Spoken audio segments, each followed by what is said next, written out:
మేడిగడ బ్యారేజ్లో కుంగిన ప్రాంతాన్ని national dam safety authority బృందం పరిశీలించింది. కుంగిన 7 బ్లాక్ను అధికారులు పరిశీలించారు.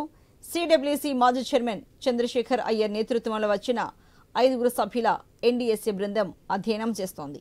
బ్యారేజ్ వద్ద కుంగిన పిల్లలను ఎన్డీఎస్సీ బృందం పరిశీలించింది.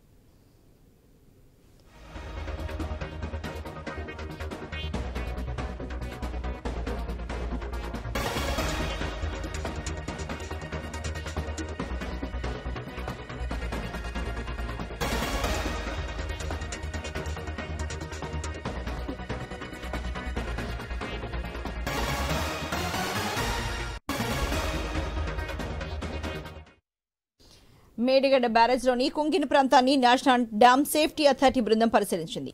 కుంగిన 7 బ్లాక్ను అధికారులు పరిశీలించారు. సిడబ్ల్యూసీ మాజీ చైర్మన్ చంద్రశేఖర్ అయ్యర్ నేతృత్వంలో వచ్చిన 5 సభ్యుల ఎన్డీఎస్సీ బృందం అధ్యయనం చేస్తోంది. బ్యారేజ్ వద్ద కుంగిన పిల్లలను ఎన్డీఎస్సీ బృందం పరిశీలించింది.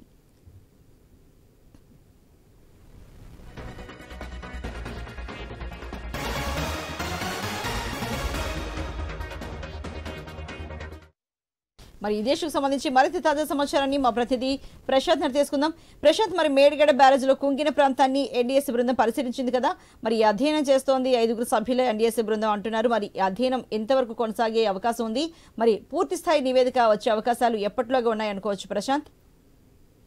అర్చన, తెలంగాణ రాష్ట్ర ప్రభుత్వం నూతనంగా కొలువుదీరిన కాంగ్రెస్ ప్రభుత్వం కాళేశ్వరం ప్రాజెక్టులోని ప్రధాన బ్యారేజ్ అయినటువంటి మేడిగడ్డ కుంగుబాటు గల కారణాలపై గతంలో సీఎం నేతృత్వంలో స్వయంగా మంత్రుల బృందం పర్యటించి అక్కడ జరిగిన లోపాలను నిర్మాణ యొక్క పరిశీలించిన అనంతరము నేషనల్ డ్యామ్ సేఫ్టీ అథారిటీకి సమగ్ర నివేదిక కోరుతూ రాష్ట్ర ప్రభుత్వం రాయడంతో కేంద్ర ప్రభుత్వం కూడా చొరవ తీసుకొని ఒక కమిటీని ఫామ్ చేసింది. చంద్రశేఖర్ అయ్యర్ సీనియర్ ఇరిగేషన్ నిపుణులు సారథ్యంలో ఒక కమిటీని ఫామ్ చేసింది. ఆ కమిటీ నిన్న తెలంగాణ రాష్ట్రానికి చేరుకుంది.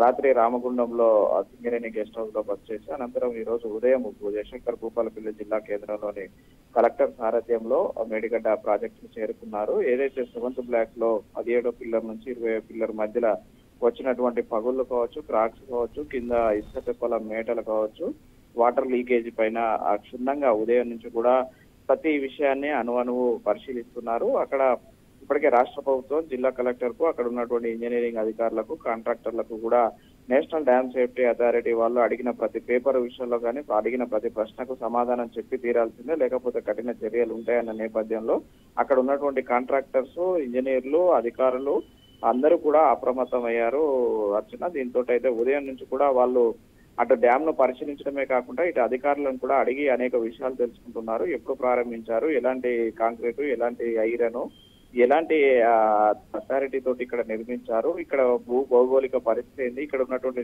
నేల శాంపిల్స్ గతంలో తీసుకున్న వాటి రిపోర్ట్స్ ఏమొచ్చాయి అనే విషయాలు అయితే లోతుగా అధ్యయనం చేస్తున్నారు అర్చన. అయితే అక్కడికి మీడియాను మాత్రం అలో చేయడం లేదు, ఎందుకంటే బృందానికి కొన్ని గోప్యత పాటిస్తున్నారు. ఇటు రాష్ట్ర ప్రభుత్వం కానీ అటు కేంద్ర ప్రభుత్వం కమిటీ వాళ్ళు స్వేచ్ఛగా పనిచేయాలంటే మాత్రం ఖచ్చితంగా కొన్ని అధికారుల నుంచి కానీ ఇటు కాంట్రాక్టర్ల నుంచి కానీ ఇంజనీర్ల నుంచి కానీ కొన్ని కీలక విషయాలు రాబట్టడం కావచ్చు, కీలక పత్రాలు చేతులు మారే అవకాశం ఉంటుంది. కాబట్టి అలాంటి సమయంలో మీడియాను కొంత దూరంగా ఉంచి ఈ యొక్క టీము అయితే పరిశీలిస్తున్న పరిస్థితి మనకు కనిపిస్తుంది అర్చన. అక్కడ మీడియా ప్రతినిధులను అయితే ఆ డ్యామ్ సేఫ్టీ అథారిటీ టీమ్ ను మాత్రం కల్పించే అవకాశం లేకుండా కొంత దూరంగానే నిలిపివేసిన పరిస్థితి కనిపిస్తుంది అర్చన. మొత్తానికైతే ఈ రోజు పర్యటనంతరం రేపు కూడా ఆ టీము పర్యటిస్తుంది. రేపు సుందిల్లా, అన్నారం బ్యారేజ్లను కూడా క్షుణ్ణంగా పరిశీలించి అక్కడ నిర్మాణ లోపాలు, అక్కడ భూభౌగోళిక పరిస్థితులు, వాటర్ ఫ్లో, రేపు రానున్న రోజులలో వర్షపాతం అత్యధికంగా కనుక వస్తే వాటర్ ఫ్లోను తట్టుకునే పరిస్థితి ఉందా లేదా, ఈ చిన్న వర్షపాతానికే ఇంత కుంగుబాటు జరిగింది,